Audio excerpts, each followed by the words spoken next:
Don't say anything offensive. We'll try not to be offensive. But if we are, brilliant. It's Alex's fault if we're offensive. It's always Alex's fault. Everything's Alex's fault. Weed? Yeah. Weed. Yeah. Oh yeah. Weed's your fault. Talk about making a mountain out of a molehill. Rategate. Weedgate. Weedgate. Weedgate. Did you get any feedback? No. I'm still not convinced all these mics are working, but we'll try. Right, should we start? Yeah. Yeah.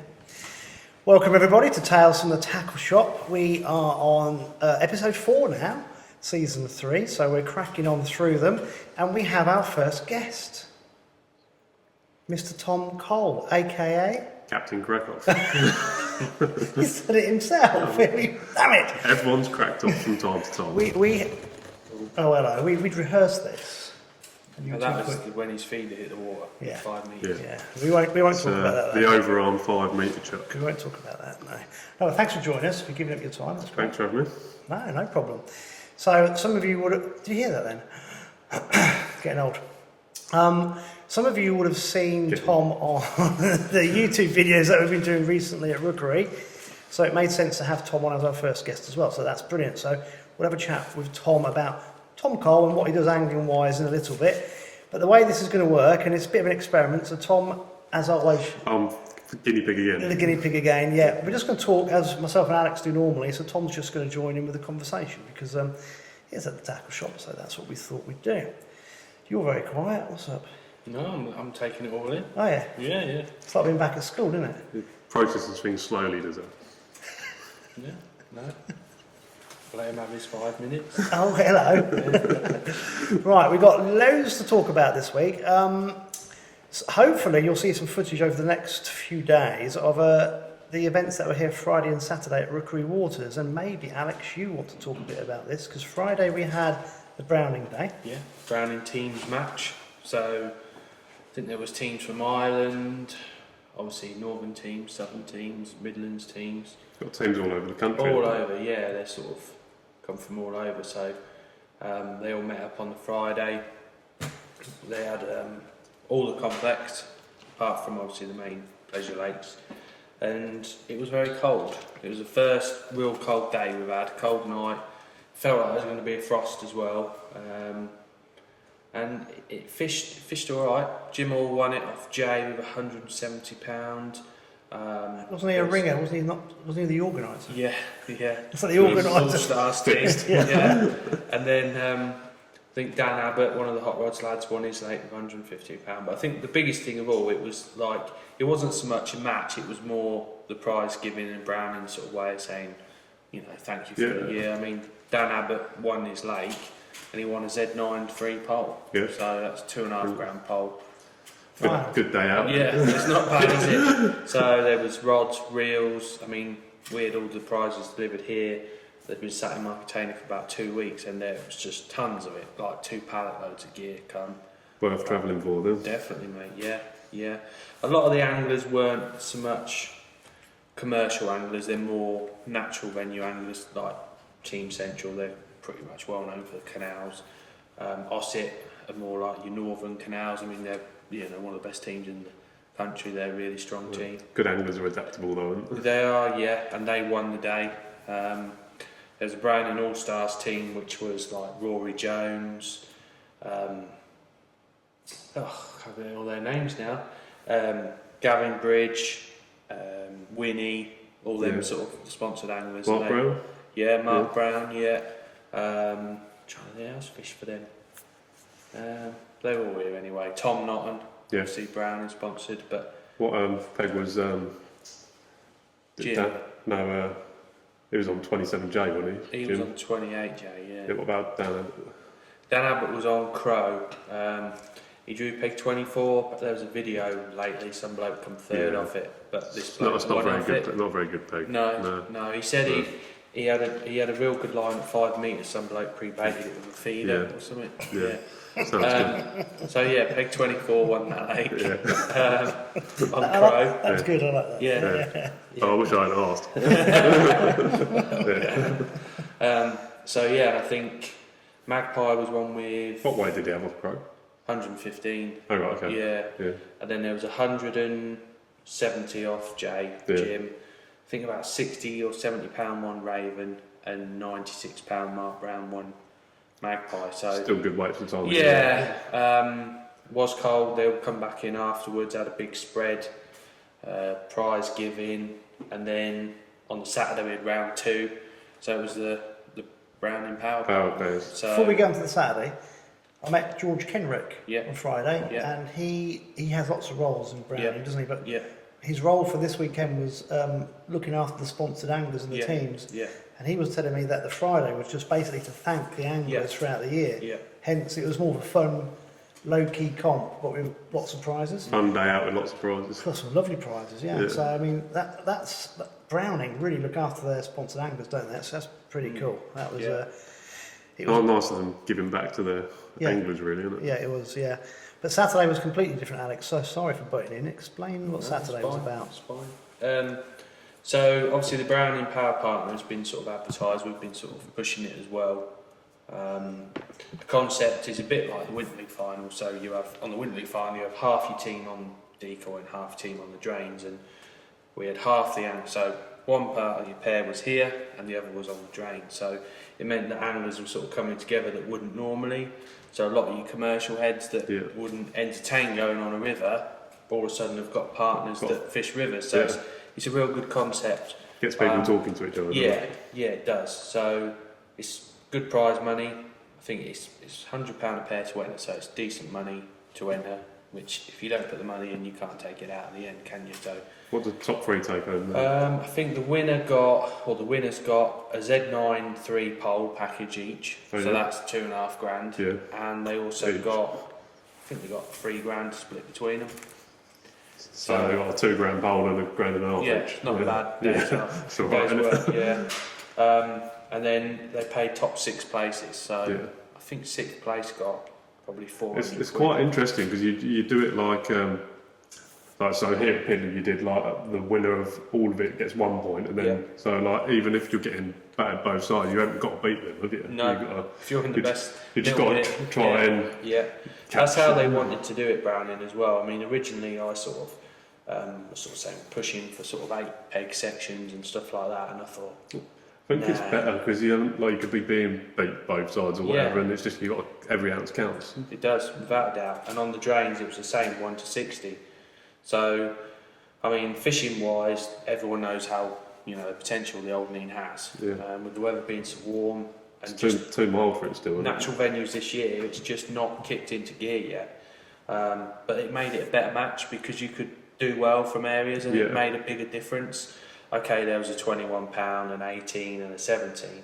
But after that, the weights were really close. Yeah, so opened it up to more pegs. I think there was quite a few anglers that then going, if I'd have caught £2 more. Yeah. Do you know what I mean? If I'd have done this, done that. There's ounces on there. It makes big differences. So the drain fished reasonably well. Tom Moretti won it with £21. And then all in the sort of first 1 to 10, which is basically from the health centre, above the health centre near the allotments, all the way up to the bypass, and then above the bypass. So it fished patchy, but pretty fair really in general. So we can ask really for it to be fair for most people. Yeah, I mean, going on to Rookery side of things, everyone was like, oh, it fished hard the day before because it was the first real cold snap we've had. It was cold on Friday, wasn't it? Yeah, and weighing in on Friday, it just felt it was going to get a frost. It was clear skies. You know, when you're getting like near dark and you just feel it, don't you? Yeah. But we didn't. I mean, I get in early to do the bait and stuff on a Saturday, do the pegging and bits and bobs. And on the way here, it was like 8.5, 9 degrees, and I'm thinking, what a difference in temperature. What a difference a day makes. I was expecting it to be 1, 2 degrees when we got on the motor. And the wind weren't too bad either, so the weather was about right, really. And it fished really well, I think it did anyway. There was obviously 56 anglers spread across Jay, Magpie and Raven. A lot of anglers were like, oh, you don't want to be on Raven, because it's... Raven has its day though, doesn't it? The good thing about Raven is it either all fishes hard or it all fishes awesome. Yeah. So it's quite a fair... For a snake, it's a fair lake. It's very fair, yeah. I mean, people say, well, peg 11, but I can't remember the last time Peg 11 won a match on there. So it went through a phase of being like unbeatable, didn't it? yeah, And then I think in the winter time it can be. It can. But that's just because there's quite a lot of space, isn't it? Yeah. And that was probably the standout lake, really. I mean, we all know Magpie. It can produce some really big weights. The individual or overall winner will come from there, Jay Fenson. Yeah. Excuse me. Not fancy down. That was year 14 or something. Yeah, it was Peg 14, but the day before they didn't catch a lot round there. It's a bit all or nothing up that top. Can be, yeah, the big fish. Yeah. And with the temperature just picking up, I think them real big fish feed just before it gets really cold. Yeah. And they had some really big fish late on there. Bit of room, every other peg down there. Good thing about all the lakes, really, you can't really. No one really knows where it's going to be one from the start. They tend to move around quite a lot, don't they? Like Jay going to 14 on Saturday, he could have been going there thinking, oh, it's not going to be great, or I could win it from there. You never quite know. Never know, really. No. I think Jay fished a mega match from what people have said. He fished a nice, tidy sort of F1 match to start off with, because that area there seems to hold quite a lot of F1s.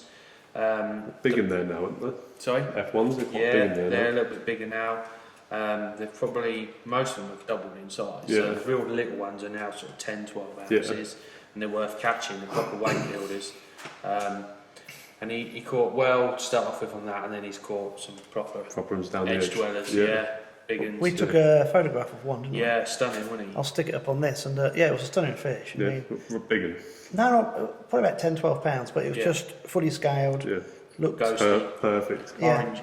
This time of year, the fish look so much prettier. I don't know why. They got that yellowy sort of tint to them. That's because the water's going clear. It is, yeah. I mean, even the F1s are like, they normally are really pale, aren't they? But they've got more vivid colours now. Yeah, they're like dark on top, but like yellow and green on the bottom. They look real nice. So yeah, obviously Jay won overall from there. Then there was, I think on Magpie, Paul Orr, Mr. Clicker, I'm going to call him from now on. We'll just get him to tell us what everyone's weighed in at the end. He knows what everyone's got. Scarily honestly frightening. That's a skill in itself. He was scarily accurate. It was like within. I used to try and do that a lot when I was younger, but nowadays I'm more like think could just do my own thing. That's the thing here. If you say to most people what you got, because we don't have no sort of £50 in that, £50 in that. People are so far out some days. I don't like it when people go like, oh well, I've got 25 fish, but they could be like that or like that. Like, I want to know what weight you've got, not. But I think that's all part of the match fishing thing, isn't it? Do you know what I mean? Like when you pull that net out, like to me, if someone was to get my nets and pull them out before I did, I'd be like, Devo. Do you know what I mean? I'd be like, you can't do that. You can't do that. I would never dream of picking someone's net up and going, oh, what you got? No, I've seen people do it when they really want to know. Go around someone else and be like, oh, can I lift your nets out? And look, you've got 50 or whatever. Yeah, no, to me, the whole thing is when you bring your net in like that, and in match fishing anyway, and the first little lift, that is like you. Do you know what I mean? To me, that is what match fishing is all about. Like, sometimes you'll think, oh, I've not had a very good day, and you'll lift it out and you'll be like, oh, there then. Do you remember, was it 2 years ago when I videoed you on Old Courtney when you won the March Open? You told me you had about £20. £18. He picked his net up and he... A bit more than I thought. Yeah. I think because you come, I am shocking, absolutely shocking at guessing weights, but like... That day, your face was a picture because you really grossly underestimated it. I think the other thing is a match angler. You don't want to look like a ick when you overestimate, do you? That's the biggest thing, isn't it? You think. I tend to underestimate, which is dangerous because, like, especially if you go somewhere where it's like a £40 limit and you've said to yourself, I've got £40 of that net and it will go like 55, 60 or whatever. Yeah. Well, I mean, like some days people go, oh yeah, what you got then, Bill? Oh, I've got £12, and he weighs 9, and you're like. Do you know what I mean? Yeah. Never dream of saying you've got £12. That is the worst if you say you've got more than what you have. That makes you look like even a bigger idiot, doesn't it? I've actually had a couple of days like that on crow when they're like small and you catch them on a chuck and you think, oh, that's £1, and it's more like 12 ounce. And then another day you think you got £20 and you got £30, so you always just sit in that middle line, don't you, and not commit yourself. Yeah. But Yeah, what were we on about? Don't know. We was on about picking nets out, weren't we? No, The browning. Browning Yeah, pears. sorry, yeah. Browning pears. Yeah, so we was on about Paul Orr, weren't we? And he could tell everyone what had got. He said, "Oh, Brayson's got." I don't know how you see a bite when like you're watching everyone else around you. Like, Yeah, but some people are like that. Yeah. You know, some people are really good at judging, but I'm not. But yeah, so Paul had £139, and he had £139.6, and he actually had £139 on his clicker. Right. So, bob on. So it went in that bay down that end. Dan Davis had 119 off 34. There was 107 off 19. Tom Scroley had £106. The guy just before him had 107. Yeah, Bracey had 102 and 158. So that was that bottom end, basically a magpie. Yeah. And the top end, where you normally fancy it, they just caught F1s. Yeah. Which Strange. yeah, the carp seem to have moved about a bit. Sometimes they move back. You never like. Yeah. You take 36 magpie every match. Oh, but yeah. like, I mean, they've probably had more fish than those down the bottom, but they're catching 10, 12 ounce fish, whereas they're Stamp of catching fish is everything, isn't it? an odd 8 pounder or 12 pounder. It soon boosts your weight. But that was magpie, and then Jay Penwright and Drew Peg won. Obviously, he's never been. A lot of anglers have never been here before, and just proves how good they actually are. They've never been. Who would have talked to Will, wouldn't it? Yeah, or Tom. Obviously, they Yeah, Tom well. yeah. So they come and they just dominate. Do you know what I mean? It amazes It's quite me. nice to see, actually. Yeah. Like, you get like anglers like Will and Pem and that come down here, and it's like they come and get £200 or whatever. You're like, it makes you take a look at yourself, and you're like, well, what would they have caught off that peg today or whatever? It's great to see. Yeah. I mean, the biggest thing watching Will was sort of how intense he is. Yeah. Do you know what I mean? He's in the zone. Yeah. And he's like 100% focused. Yeah. It's mad, isn't it? Yeah. Was he on Raven?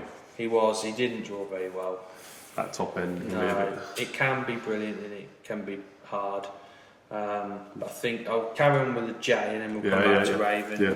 And then Tom Drawbag Edwards, Bubble Edwards. He drew peg 11, so everyone was like, "Oh, well drawn, Tom." People know the story behind the bubble. Bubble. Shall we Are we going to that? Yeah, right. Just quickly. Well, everyone's like, "Why do you call him Bubble?" Well, when I was working at Westwood, Pep, which is Rob Pepper, who works there now, presumably must still work there now. Tom Edwards was doing work experience, so you can imagine what he's like now, what he was like 10, 11 years ago or whatever.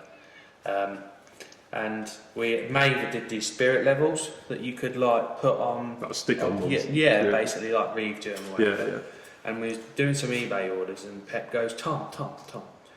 I've got a request here. The bloke wants just the bubble out of the spirit level. Can you go and get them for us, please? So anyway, we're like, yeah, watch this. So we're in the back looking, and he's gone right down the bottom, and he's like, got these spirit levels, and he's there for about a minute, trying to work his line, looking at it. And then he comes back, what, he just wants the bubble? And he was like, drop you. So now that is why it's called Bubble Edwards. Yeah. He's won a lot of festivals down here before, and Alex would go, and first overall, Bubble Edwards. Yeah, they probably know. And everyone's like, what? Yeah, but now you know, yeah, that's the story. That's what I like about the match fishing scene with you guys, because you've got nicknames for everybody, and nobody takes exception to it. It's just banter and fun. It's just what it is. Yeah, it's the way it should be. It's part of the day, isn't it? Yeah. Sometimes it's the only part of the day. Yeah, going into the winter, you can sit there and catch nothing. Yesterday, there was Josh, me, Simon Smith, and Godders. And feel sorry for the people who sat near us, but we was having banter all day. Come for a nice quiet day out. Do you know what I mean? It's like, like, just give him a bit and then, ooh, you can't say that, ooh, you know what I mean? And winding him up, what you got? I mean, I ain't got a lot. Oh, at one stage, Josh had 2 bream, but he never caught any. Do you know what I mean? It was just a complete, because you can't see anyone. Yeah. Oh, what you got? 2 bream. What you got, Josh? Was that a bream? And I see him lose these 2 big fish, and I thought they were bream. I said, how many have you got then? He goes, well, I've had 1. I said, what, £3? He went, Yeah, like that. So he's winding me up, and then I'm worked Passing out it that he down. ain't got one. No, He's lost 2 eels, and then like it's just banter between the 3 of us, and then before you know it, someone else is coming on, and going, "You had 2 bream, Josh," and then he's embarrassed, like, not really, no, yes, like that, and then someone's gone, "Oh yeah, Josh's got." Anyway, come back to the pub, and everyone's like, "Josh, did you win it then with your 2 bream?" He said, "No." I bet you wish you had said that. Yeah, so it's a bit awkward really, but it was a laugh. We like Josh. He's quite deadpan, isn't he? Yeah, he's sound as a pound, isn't Yeah. he? Old Pacey. But yeah, so Jay was 150, 120. I think James Howarth, I mean, he's another lad from up north, Guru, and I don't know him that well. I think he goes partridge he's and very stuff good like angler, isn't he? Yeah, he had 120 odd pounds. Got to mention Mr. Watlin, or AKA Cornhead. Yeah. That he likes to be called. Where was he? He was on 41 on Jay, he had 100 odd Okay, pounds. So, I mean, Jay, there was every other peg on Jay, and the lowest weight was like 60 pounds. Yeah. So, fished very well. And a lot of them anglers had never seen the venue before, so that was pleasing. And then obviously moving on to Raven, David thought fished quite hard. Oh, I don't want to be on Raven, you've got no chance on Raven. You know, you need to be Magpie and Jay, bigger fish. Excuse me, well... There's some big fish in Raven. They're growing, they are growing. Their mills are really, really packing on the weight. But Raven's one of them, one day it fishes, next day it done, and then... Do you know what I mean? It's hit and miss. Like in the festival we see this year, it doesn't produce as big a weight as what Jay and Magpie can, but it's very consistent, isn't it? And like I was saying before, it's quite fair, right? It is, yeah. I mean, Mark Brown obviously fishes here a bit, not loads, but a fair bit. He fished the festival, didn't he? Yeah, he did. He come the other week and had a bit of practice, and he fished a mega match from 17. That again, this time of year, you can get some fish on that bend. Is it 17 on that? 18's right on the corner. And 17's the next one in. Yeah, on the little straight. On the back bit. Yeah. And he's had 139.6, I think he had. Yeah. And then Adam Playford was second with 139.2. So it looked like they did a little live thing, Brownie. It looked like he was fishing sort of down the shelf to his right towards 18, but fairly long. I think that's how a lot of them caught. Yeah. Yeah. They have to try and find 3 foot a lot on there, don't they? They do, yeah. Oh, I better not. Diet Coke Ronaldo would be on at me. Drink water. Oh, well done. You watched last week's podcast. Yeah, I did watch last week. Yeah. So I saw that in the Euros as well, though. Did you? I still haven't watched it. I was like, Alex tried to explain it to you. I'm like, come on, Andy, you must have seen it. No. And I was like, he must have heard it. But no. It's probably in his element, in here somewhere, pike fishing, no signal. So 139.2 Adam. Then there was £120 Josh. Yeah. There was 100. I think Jack might have been there or thereabouts. Jack, yeah. Yeah, he had 90 odd, £98. Will Raisin caught nothing and emptied it the last hour where the fish have just moved down there. Obviously, he's had £70 or just under, so that fished very well. So everyone's like, even Browning were doing the live feeds and like, what pair do you think's winning? And no one could really call it. Anyway, overall pairs, they all come back, so that was good. Lots of people come back. The overall winners were Penn Wrighton and Graham Smith. Penn was second on Rookery. So I pegged one money on Jay, and then Graham Smith drew 2 to the right of the bypass bridge, and he had £12. He had some perch. I think he had a little tench and some roach and bits and bobs. So nice days fishing that. I think he was 4th or 5th on the drains. Well, it must have been 4th. So he was 4th. And then runners up were Darren Davies and Amaretti, being Moretti as we call him. That's on or Epicenter, that's his nickname from now on. They both fish well. Darren was 34 on Magpie, which has been very consistent, especially the colder it is. Yeah. Got a lot of space on that bag, isn't it? Yeah, I think that'll be the new 36. It's good in the winter, isn't it? 34. Like 36 is like mega in the summer, but as it gets colder, it tends to not be so good. Does it? And then Tom obviously won the drain, so they had 11 points, something like that. So obviously Darren had £120 and was 10th. Yeah. So just to go show how fished well here, didn't it? And then third was it Andy Gildart and James Howarth were third. Pretty sure they were third. No, it was Jay Fenson and Ben Bray were third. Oh yeah. They did mega. I don't know who remembers it all. No, I don't. That's amazing. Yeah, they were third. And fourth was Geldart and James Howard. Watling's up there, was it? They were fifth. Watling, They were yeah. fifth. The two Watlings. Anthony Watling. And Did you see their Tony faces Watling. when their names? Oh, it was brilliant. Yeah, they Oh, didn't. I loved They it. weren't Yeah, even. yeah. They were right next. You know, it was serious, right? This will make you laugh. Tony Watling, old man Watling, come in the shop and he's like, I want 3 pints of maggots. Me and Jeff nearly fell on the floor. You want 3 pints of maggots? You've never bought more than half a pint, even in the middle of the summer. You're going for it, Tony. He goes, anyway, I've got to go. I've got to set 6 rigs up. I went, Tony, you don't even own 3 top kits. How are you going to set 6 rigs up? And he laughed. I proper went for it. Yeah. They didn't just fish cool all day. What was funny when they were doing the results, there was a lot of banter with Tony and Polly and that little group. Yeah. They're right next to me. Yeah. And then suddenly, when Tony and is it his son? Yeah. Yeah, somebody were called out. Yeah. They looked at each other like in shock. Yeah. Went, "Ah!" They loved it, And then they got even more banter was Yeah, flying. that's brilliant. It was really good. Yeah. Completely unexpected then. Yeah, and then they were 5th, and then 6th place, you'll believe it, is an equal tie. So Paul Law and Phil Speakman. Paul Law had 139.2 on Magpie, and Adam had 139.2 from Raven.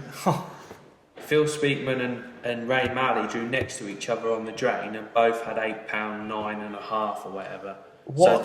So they tied on weight as well as points. Weight and points. Couldn't do that if you wanted to, Well, could you? it's mad, isn't it? Yeah. So they both come to exactly the same positions on both venues because they both had exactly the same weight. So in that sort of situation, do you take 6th place money and they have to split it between? Yeah. There's nothing else they can do, is it? No. I suppose if you paid 7th as well, then they would have had that money as well, wouldn't they? But Yeah, they share the two. But bad luck. Well, good luck or bad luck. That's what I mean. It was so close, and I think the fact that it was on 1 to 60 on each venue is a different format. We're so used to having 1 to 8 and the section winners, and it's the same old faces. Well, I think with that, I'd argue that it would be more difficult to do that in a 1 to 60 section than a 1 to 8, wouldn't it? well, I don't know. I think the fact that it's 1 to 60. You could have one really good draw and one mediocre draw, but if you do well from that, do you know what I mean? It's just something different. We see so many, everything now is 5 peg sections or 6 peg sections, and then it goes on weight, and then it's like. Yeah. I think the concept was really good. There's a couple of things that we need to mention, I think, and one is the time of year was critical, and people won't realise this until I mention it, but we were talking about this the last couple of days. End of October is a really good time to hold it on the local drains and here, because if we've had a cold spell, the lakes won't fish so well, but the river will fish better. If we've had a warmer spell, the lakes fish really well and the river doesn't fish very well, which is what happens. So it's kind of like time of year was pretty critical. You might have just seen that then. This is very kind of live, isn't it? Anything can happen. Anything can happen. Yeah. Did you like that? So Tom and Alex weren't listening to a word I said then because the door went. But We don't listen to it. We don't listen to a word you say anyway. We just wait for you to stop, and then we go. And but if it's in the summer, the drain's dead. Yeah. If it's in the winter, lake's dead, and time of year was good. So You could probably still do it over the winter. You could probably do it all the way through the winter, couldn't you? Yes, but it makes it very peggy here, doesn't it? Makes it peggier here, but, I think better fishing on the drains, isn't it? Yeah, definitely. Well, It's still too mild for the drains, really, isn't it? it's very. It's too mild, and everything's a month behind, and nothing's caught up. And I think it's even going to get even further behind because the weather this week's like silly again. Like 17, 18 degrees. Thursday or something. yeah. These little carp that are in the lakes are going to be £2 for the end of the year, the way the weather's going. Yeah. You know. Second thing as well, which is really important, when I drove home Saturday night from here, about 7:15, went past the red cheese van. So Cheesy Bob. Bob Fitztench. Bob Fitztench is out pegging out for Sunday, 7:15. He's done the match on Saturday. And I think it was worth mentioning all the unsung heroes, so people like Bob and everyone from Marchant District that helped out. I know there was guys getting access open for the river anglers. And you guys here, Alex won't mention this, Tom, but he has spent hours and hours and hours. He always does. He's brilliant.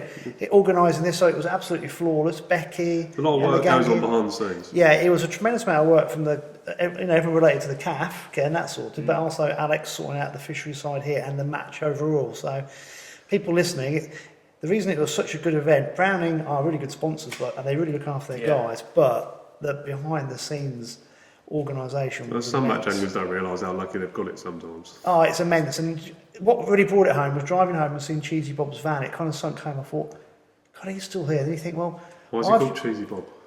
He sells cheese Well, the question and on answer. the market. But I left here, and we were the last It's ones not to easy leave. being cheesy. Alex was the last one to leave here, having done, organised the whole caboodle. You You're just think, first one in and last one home. yeah, Yeah. yes, yeah. Right. Well, literally, I'd come down and I was like, oh, it's all gone, everyone's gone. See ya. It's pitch black. It was like, oh, right then. All done. Yeah, Yeah. all done. But I think it's really important that all the match anglers, they had a brilliant event, but it doesn't run without all the extra help and hours that I can see that sort of format becoming more and more popular. Possibly, mate. Yeah. It's different, isn't it?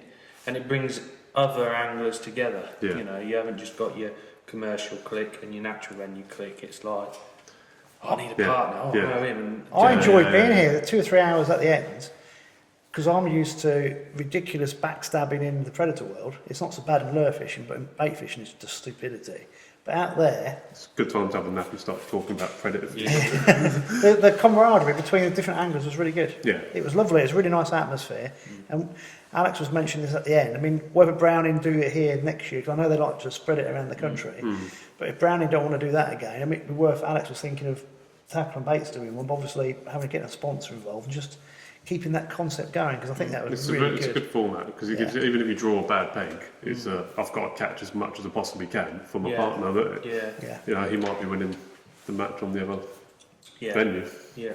It's especially during the winter, it gives you that staying power, doesn't it? You Exactly. think, oh, he might be doing really well, but I've got to stay here. I'm not catching a lot. But Yeah. you know what I mean? Yeah.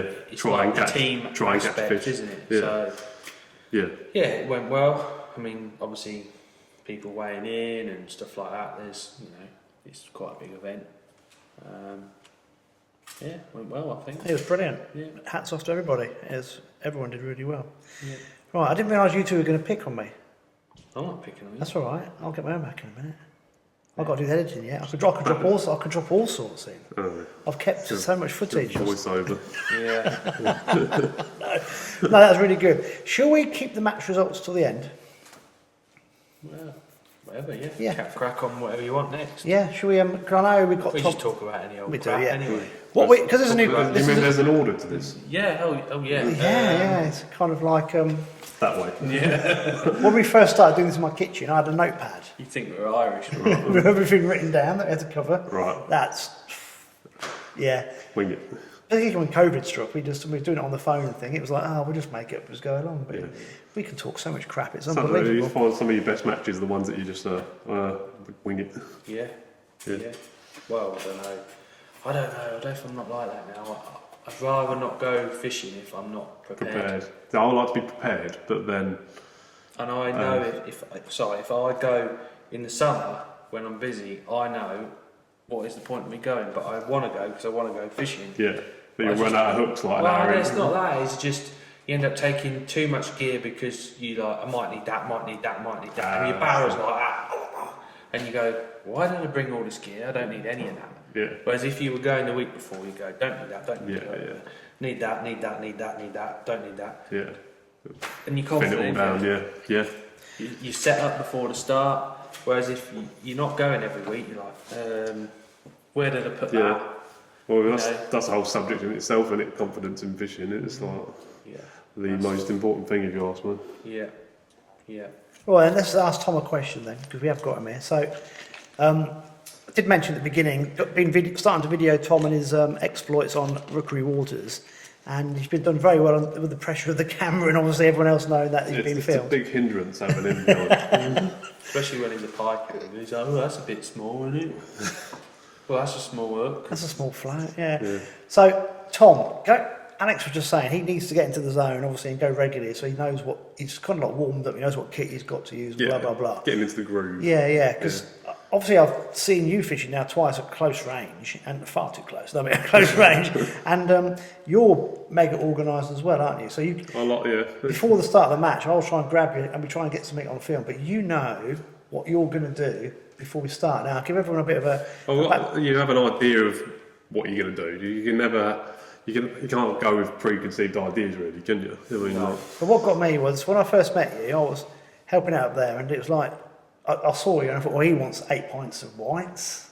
Yeah. And then, yeah. So it was like, and then suddenly, one day, you didn't buy any maggots, did you? And I went to you, what are you doing? I remember, yeah. But you knew what you needed well before the match. You sort of had got an idea. So how do you, without giving all your secrets away, obviously because some things need to stay a little bit hidden, how do you kind of know what bait you're going to need for what lakes? Is it experience on the lakes? Because Crow's a new lake as well? Or? Well, probably that time you're talking about was height of summer, and I hadn't really fished Crow that much. I think it was only new this year, really, isn't it? I think the first time I fished it was April this year, so when we first come out of lockdown, it was still cold then. I threw a few maggots short and fished half pellets long. But that day you're on about, it was boiling hot. It was like 27 degrees or something like that day. I thought it's going to be a shallow day. I'm going to flick a few pellets shallow and fish a feeder.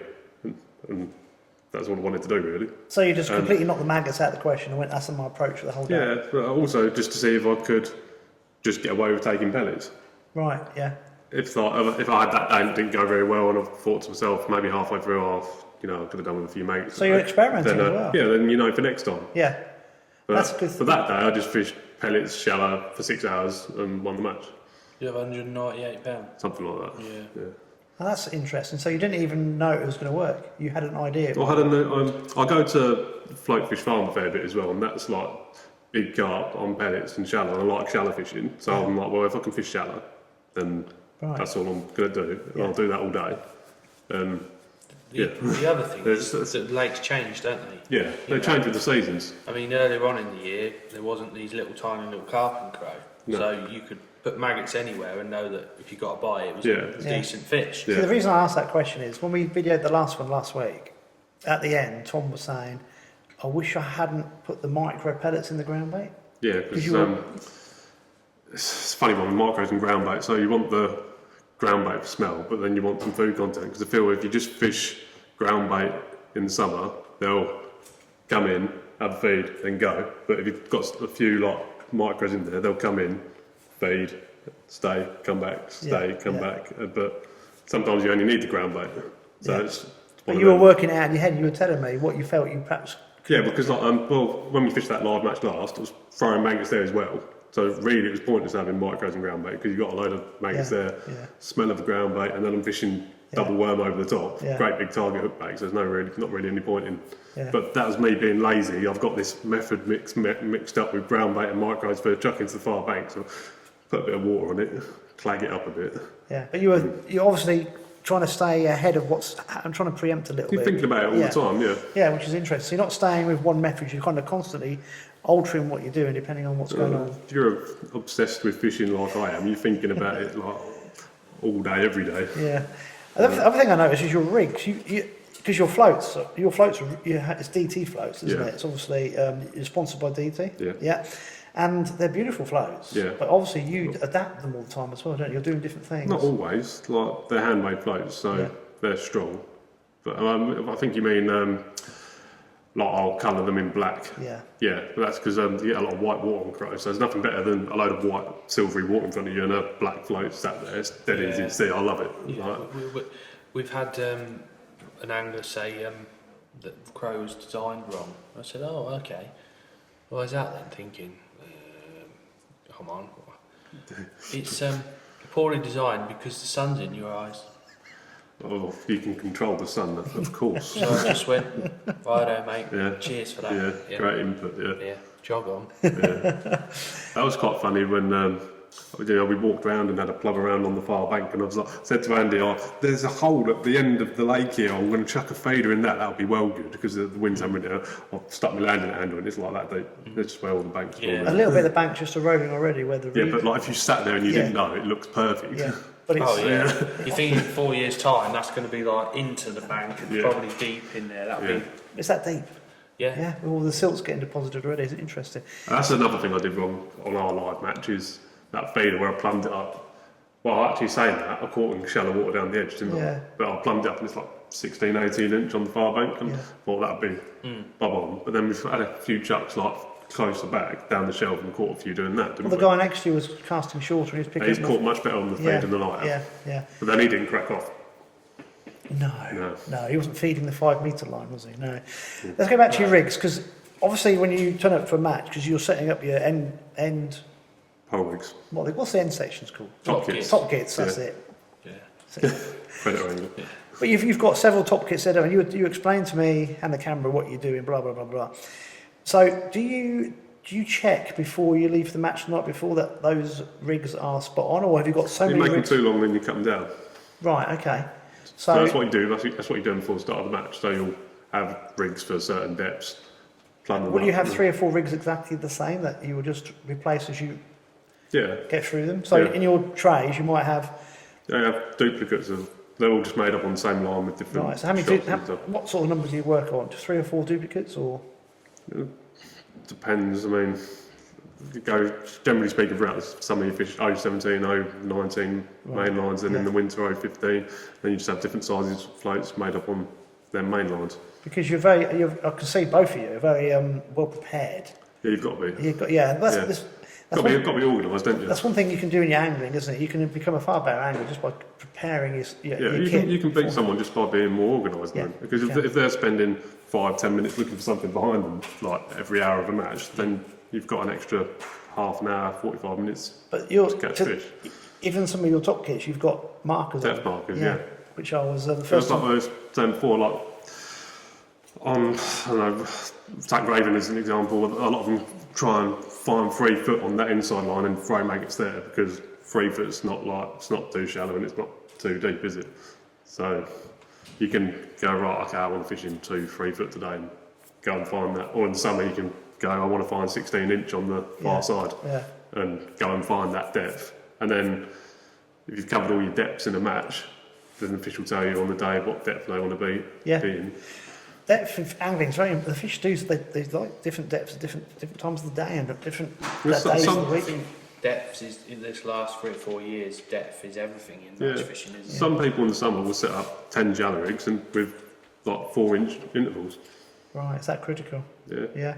But no, obviously I've got to know you better, obviously from filming, and I was very impressed with the way that you've got these markers on your poles, so you know exactly. Yeah. And also everything I like is when you plumb it up, you tape. I was watching you tape on the pole so you can go. If you find a nice spot down the edge that's flat, you want to be going to the same spot every time. To me, I'd have gone, I know exactly where I'm holding the pole, holding the same place, but you're making sure you definitely hold it in the same place. Yeah. Inches make all the difference, as I'm sure you've heard before. Who invited him? You. I think this will be the last time.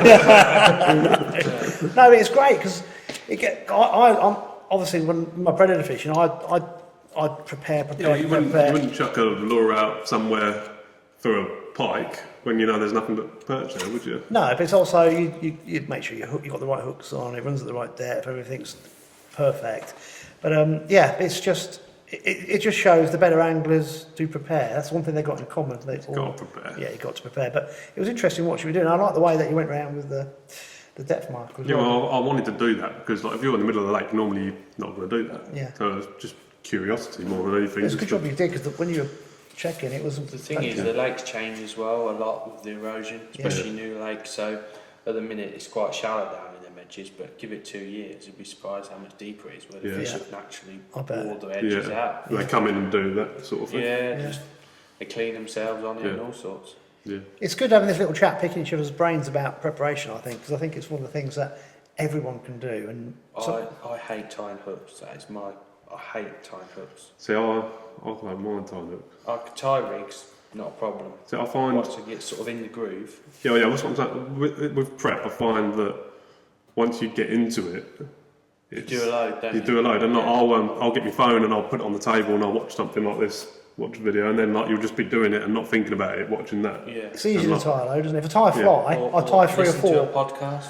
Listen to a podcast, Bendham Fishing TV. Yeah. You'll probably be asleep after the first week, but Yeah, that's true. yeah, I hate hooks. No, but like, I don't know what you do, but I tend to tile the hooks, line them all up, then tile the loops. No, what I do is I ring Jason Gilbert And get him to and get him to tie them for me. Because the reason why I do that, if it was me, I would just do the ones that I know would, like 5-inch 07 to a 22 Series 4 or whatever.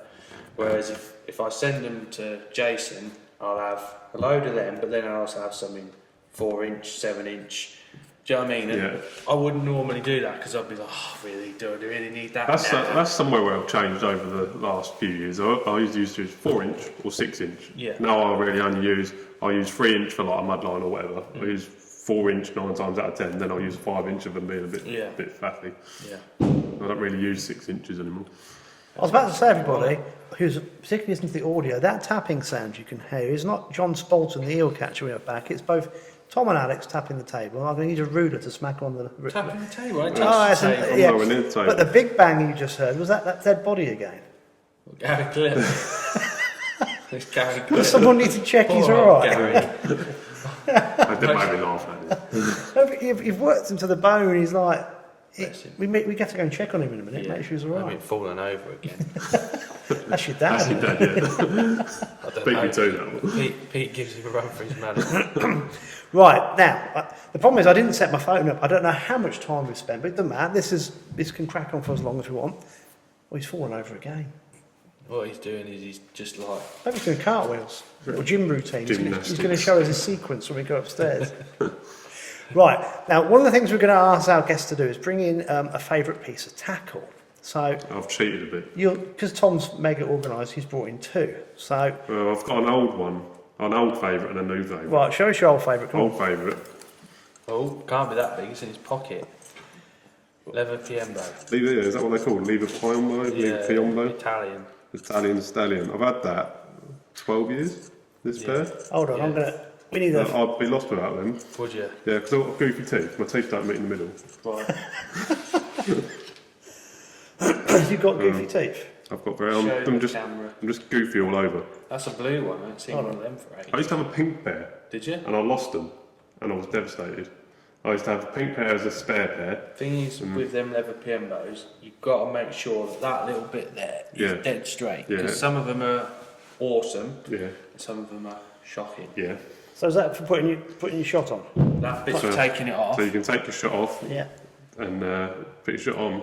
So a lot of people will use a pair of pliers or whatever, Yeah. but I just do that. So it's just like Yeah. when you're putting your shot on, and because they're dead flat, you get evenly squeezed. So I just do that when I'm putting shot on. Yeah. And then if you find you've got too much shot on, just nip one off with that bit. Cool. And you can move shot up and down with either end, I think. I don't know, I tend Are to use my you a fingers. shot fan or a Stotts fan? I'm a shot fan. Yeah. I hate stops because they move and you spend all match moving them back to the... Yeah. Unless I'm fishing with a bulk, but then even that, I tend to... Balabini shot for me and that's all I use. Simple, isn't it? Yeah, Simple. I'm a very not a simple. Stotts fan. I do use Stotts quite a bit. For fine tuning, No, not that I do any commercial fishing now, but I do use Styles quite a lot, but I always use shot. yeah.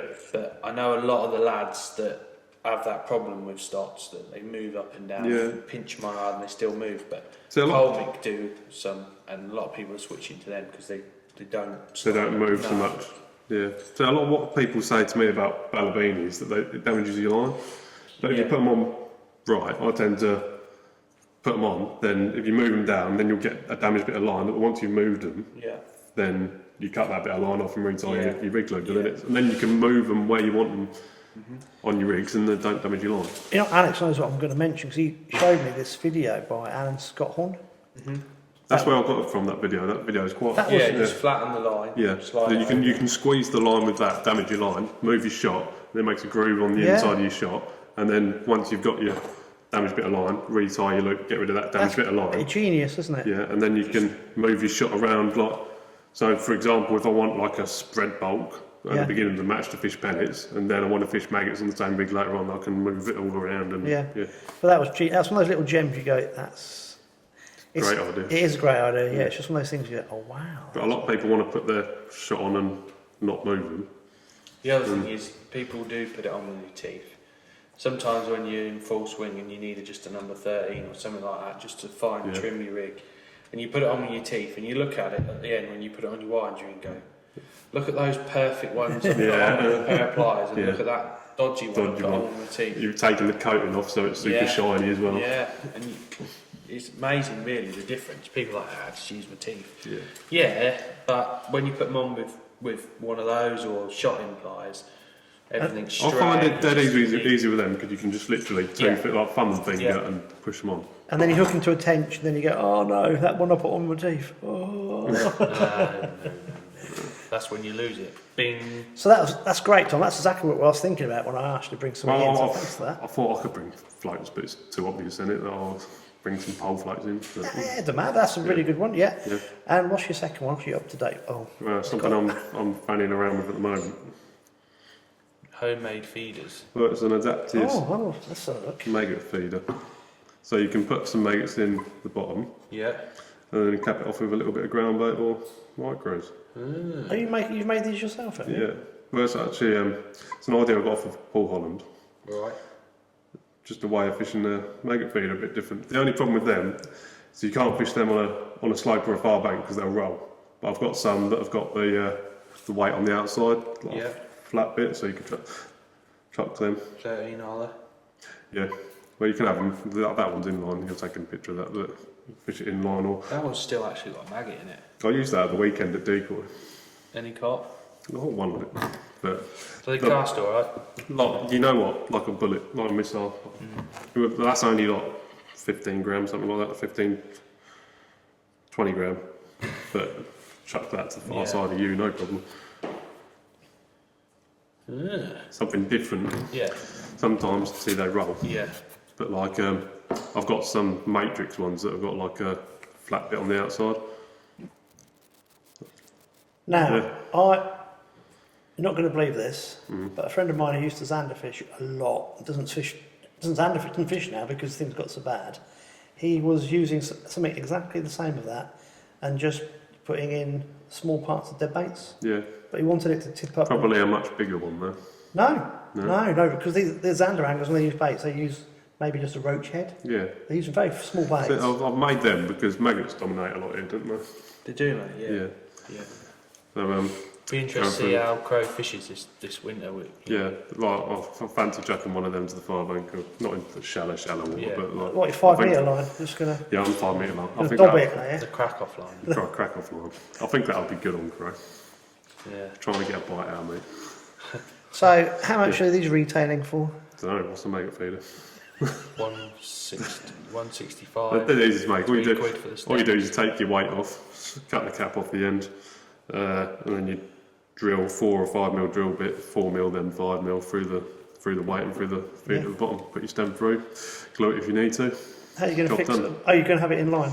That can, but that well, I've just bought two examples in. So that you can thread your line through, put a bead on, and then put your hook length on. That one is the same as any other feeder.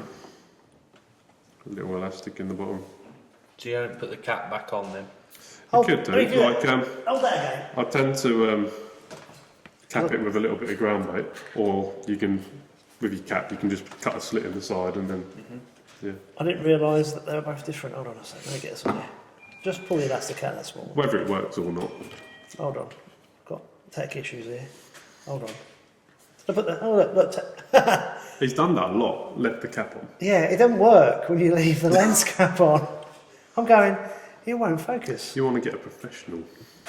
Oh, definitely. Yeah, I'm just making it. Hold on a sec. Right, go on. I got you. Hold on. Too close. Don't move. I've zoomed out. So yeah, so you've got the elastic just in and out. That's just different options. That's a really, really good idea. Well done, Tom. Nice. Not my idea, Paul Holland's idea, but yeah, something different. Whether it could be a match-winning tactic, could be no good at all. You won't know until you try it and refine it, and yeah, good idea. Yeah. Cool. Well, thanks for bringing those in. I don't fancy chucking a method feeder or a pellet feeder to, like, you know, sometimes like when you'll get it down here on Raven or whatever, where it's like too windy to fish across. Bank, yeah, could be. Yeah. Could be all the difference. Yeah, there's little differences. Those little things make all the difference, don't Little they? things Yeah. make the big things They happen. do. Yes, nice one. Cool. Right, so you did your homework. A star. Well, Yeah, Just First time ever. just doing your homework. Mm. Mr. Bates, let's see if he gets the match results right. Could be on a detention. Did we have weed problems yesterday? No. Was it all right? Yeah, fine. Was You it? fished yesterday. Any good? I won my section with £9, 13 ounces. Standard for me. I know he's very Standard. consistent winning the section. He'd be good in your team, wouldn't he? Yeah. Yeah. Yeah, I'll draw the shit and you can have the good ones every week. Hey, hold on. Yeah. Little violins Little out violin. It again. doesn't matter if someone else draws for me. If I draw, I just go to the Willers in the allotments and pick my post up while I'm there and set my You're platform. sounding just like Rob Hewson. Apparently, my bream that lives on the Willers has moved to above the bypass bridge. Your dream. Yeah, John the bream, that's got a bit of a bent tail, was John the Broom. caught further down this week, so he's left me. You need to start drawing up there back. Deserted. Yeah. Right, so we had the practice match on the old course the name for next Yeah. week's Winter League. Yeah, so there was 80 pegs on there was 56 on the Saturday. So they used the same 56 pegs from Saturday, put an extra section to the right, so starting from above the health centre bridge all the way up to the bypass, and then 2 sections above. Then they put 16 pegs, 2 sections in the low numbers, so 1 to 16, like from the Narrows into Waterside there. The river's just not fishing at the minute. Some people said, oh well, you know, it's because it was matched the day before. Well, I think there's 2 or 3 things you can look at to say that the match the day before had no, you know, didn't make any difference, because the bypass that fished terrible, well not terrible, there was 2 pegs that caught £11 and the rest really struggled. Whereas yesterday, everyone, all the frame was up there. Steve Winters, Jimmy was there, Meady, they were all up there and they all caught double figures. Apart from the 5 pegs before the marina struggled, which is strange. So it just proves that those, I mean, Gavin Wright, I'll rig it. I know we mention him most weeks. Oh, he was loving Facebook yesterday, wasn't he? Oh, he weren't the day before though, was he? No, he was going mental, posting things left, right, and centre. Oh, And, yeah. I've- Even I've- about the River Wye. I thought, what's wrong with Yeah, Gav? He's yeah. like, Well, on the Saturday he weighed £3. On the Sunday he drew exactly the same pegs he did on the Saturday and caught £12. Oh. So, and everyone around him What a caught. difference a day makes. Yeah, so it just proves that a bit of bait gone in there has actually helped I was it. going to say, I would have thought a bit of bait going in would Yeah. have been good for it. And the fact that pegs 1 to 16 hadn't been fished, and that was possibly the worst 2 sections of the match. So people like to, you know, Speculating. yeah, well, it was fished the day before. It's just excuses, isn't it? Yeah. You know, that maybe there wasn't as many perch caught because they're renowned for being caught one day and then you don't catch them. Do you know what I mean? They sort of suss you out a little bit. But Are they that clever? I don't know. I just think they're just full. Do you know what I mean? Yeah. They just gorge I themselves. thought they on were worms greedy and fish that. perch. Yeah, but I don't know. I think you look at it on, you know, on paper, look at the boards, and you go, "Wow, that was tough," but it actually was quite even. yeah. You Not know, fair much. yeah, you're not. If the weights are all 18, 19, 20 pounds all the way through, brilliant. But the fact that you'll get, you know, £6 was winning section, £6.11s. That is still a decent match. You know what I mean, we take Still for a nice granted. day's fishing, Yeah, small we really fish. do. And when it comes to Winter League, it's what Winter League's all about. You know, I really enjoyed my day yesterday, although it's probably one of the lowest weights I've had at March for a long time. It was one of the days I really enjoyed because everything you did, it made a difference, if you know what I mean. you had to really work it. Yeah, it was, you know, changing this, doing that, resting this, doing this. If you moving just this. go and get a bite of chuck, it can be boring. It can be. I mean, Well, that's what you want this time of year, bite of chuck. yeah, I mean, but, like, everyone sort of moans about the drains. Oh, it's a bit samey, and you know, it's a bit. I think a lot of people, they just want a bite of chuck and figure out how to catch Yeah, better a stamp, lot of that is. rather than actually figuring out how to catch Yeah. fish. You see, A lot of that that is. was going to be one of my questions, because having Tom here, who primarily fishes commercials these Yeah. days, And it's interesting what you just said. I was I going think to that's say. one of the biggest things, difference between a commercial angler and Well, an actual what I was going to say angler. was, do you both think that anglers, the match anglers these days, are a bit, their expectations are a little bit too high on venues, and they're not being practical about the fish themselves. Actually, when it's harder, Alex said he loved it yesterday, and I know when we filmed last week, you really enjoyed it because you really had to. Yeah, I mean, I think all through the summer, I think we're spoilt around here. Like coming here, and there's like loads of places where you can go and catch like £100, like no problem without breaking a sweat. But then like this time of year, you're expecting it to be a bit more difficult, and then like on the drains is a completely different kettle of fish. But do you think the average? I just wonder when we had the match on Benwick 2 weeks ago. I just think some of the anglers are perhaps. When I used to match fish back in the day, you had to winkle out whatever you could, and it was disastrous. It was horrible. Well, if you were looking at the results from this week and last week's match at Benwick, apart from a couple of sections at Benwick was in general better than March was this week, which isn't normally the case. Do you know what I mean? But it was more people caught at March, but just wasn't as big a wave. Yeah. So I was talking to Ray Malley and Rob Saturday night, and we were talking about Denmark. Yeah. When they used to go to the Gooden and places. People rolling back the years there. But what happened was back in the late 80s and 90s, we used to go to Ireland because they were our bagging waters where you get really big roach. Go to Denmark and catch like these great big hybrids or whatever. And the dace and whatever, the bream. But this is what we used to do. You see, but anglers these days don't have to do any of that because they can just literally go to commercials or the fishing is generally better across the country for silvers. Well, and it used to be rivers back in the day, didn't it? Yeah. I just wonder if that match you had yesterday was a really good match. Like you said, it was really. You had to work at your section, but the good anglers could really winkle out the extra fish. And last week on Rookery, as it's changing, back when we're on Crow, having to think about it a bit more. Yeah, and it was interesting. Don't get me wrong, there is an art form to putting a big weight together still. Yeah.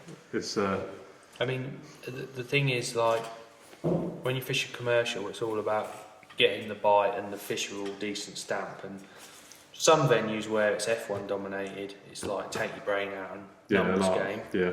Whereas like here, you've got a few late edge fish and you've got a not chance like of that coming here. back. You've got to, you've still got to think about it, and it's how You never cutting down your bite time, and you're never out of it. I need bigger fish to catch up, especially and in Jay and Magpie. There's massive fish. That's what I've learned watching you. It's like because you're talking to me, Tom's talking to me all day, and he's telling me what he's doing. Well, the only difference to when you're there to when I'm fishing on my own is I'm thinking out loud rather than.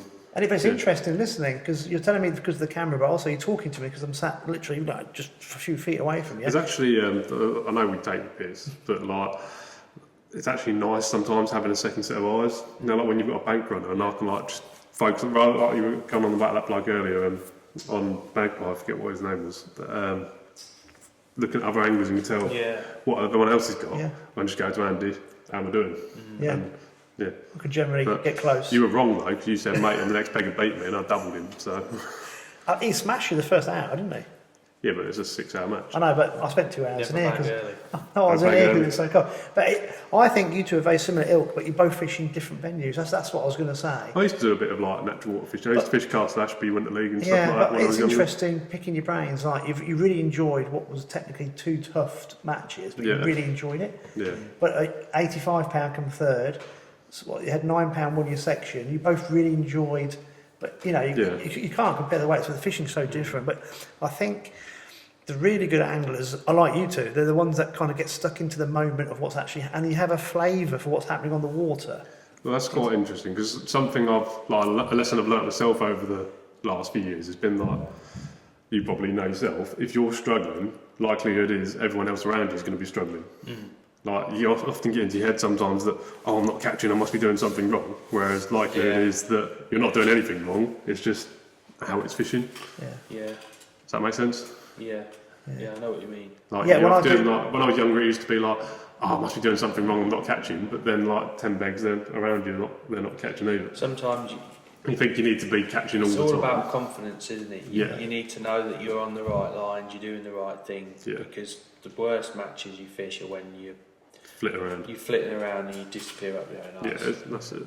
because you do too much. Sometimes you try too hard, and you think, oh, I've got to do that, and you do that, and you think, I've just completely annihilated my swim today because I've just done everything wrong. Yeah, so what I said to you on our first live matches, that the best matches are when you do like one or two things. Yeah. And that is it. Plan A works. Yeah, plan A works. Yeah. Job's good. Yeah, interesting stuff. I'll tell you what, Alex, we've dropped a bit of a clanger here because I haven't got my phone with me. I haven't got the match results. That's all right, I can remember them. Have you got everything? I've got a memory of an elephant. So Sunday's match, It's like, match winner It's like a computer. was Andy Mead, who's on a real good run of form. He's doing well in the old Stacey Cup, which is the individual thing. Does that still run on the practice as well? No, but when you're on it, you're on it. Do you know what I mean? Everyone's practice matches, rounds, it's always the same. He had 18, so he had like 18-6. Two above the marina mouth, all bits and bobs, mainly roach, just all small fish. Yeah. It's a nice day's fishing, isn't it? It is, mate. Lovely day's fishing. And then Super Jimmy Brooks was second from the bypass. He had £16. Nice sort of fish, one hole all day. Just had a real nice day. £16. Well, sorry to butt in, but Jimmy was fishing the commercial here Saturday. Yeah. So he's had to switch mindset quite quickly, hasn't he? He's done well there. Jimmy can do everything, can't he? Yeah, it's hard. How can I put it? When you're at the top of your game on commercial fishing, it's like you know the differences that make big differences, and it's the same with when you fish a natural venue. There's sort of like a par, if you know what I mean. Everyone can catch that, but the difference between the good anglers and is just little things. Do you know what I mean? It's like watercraft. And Jimmy's enjoying learning those things and something different for him. Yeah, and I think sometimes you can take your brain out and it's all about numbers, and you go flat and you weigh £3.12. But then the bloke next to him who's a bit more experienced, steady away, just thinking, that's all right, mate, you be a busy fool, I'm just catching these stampier fish, and sorting the right stamp out, and he weighs £6 too. Yeah. And you're like, how's he done that? Do you know what I mean? Yeah. And that is the thing on natural venue. Yeah, that's a mistake that you think that a lot of people would make. They'd go like crazy, like trying to catch whatever, like numbers game. Busy fool, Exactly. So going back to Jimmy, right, this is what I think is really good. He's fished here, his kit is set up for a big commercial match because he's doing the commercial leg. So he's had to go home Saturday night, strip everything, and get all his natural, and he must have taken quite... Wouldn't it just be a case of them trays out, those trays in? Probably, yeah. Well, wouldn't you have to change poles? Because your margin poles probably would use the same pole. Yeah. Really? Just loads of top kits, Yeah, you see. just different top kits. Ah, so it's it's not that difficult. You know, when you've got all the gear, you can just go, well, do you know what I mean? Most your box and everything, the only difference is you're setting up a platform on the natural. Take a platform with him. Yeah, and you might need a different waggler rod. It is chalk and cheese, but if you've got all the gear, it's easy to do. Yeah, but even like bait, I mean, it's supposed to have to get his bait organised on the Friday. Yeah. I mean, that's why these anglers like Matt Godfrey, Will Rays, and all, you know, they've got all the gear to do. Well, it's like, but they're so good. Yeah. They can fish here on a Saturday, win it with £150 fishing maggots and whatever against the country's top commercial heads, and then on the Sunday they'll go, is he falling down the stairs, or is that just a box? Are you a man down? No, I think he's threw something down the stairs. Hopefully. Yeah. Nobody died. Oh, there he is. There he is. The walking boxes. Yeah, there he is. Yeah. Bless him. Gary Glitter. I thought we were going to have to get the old ambulance out there.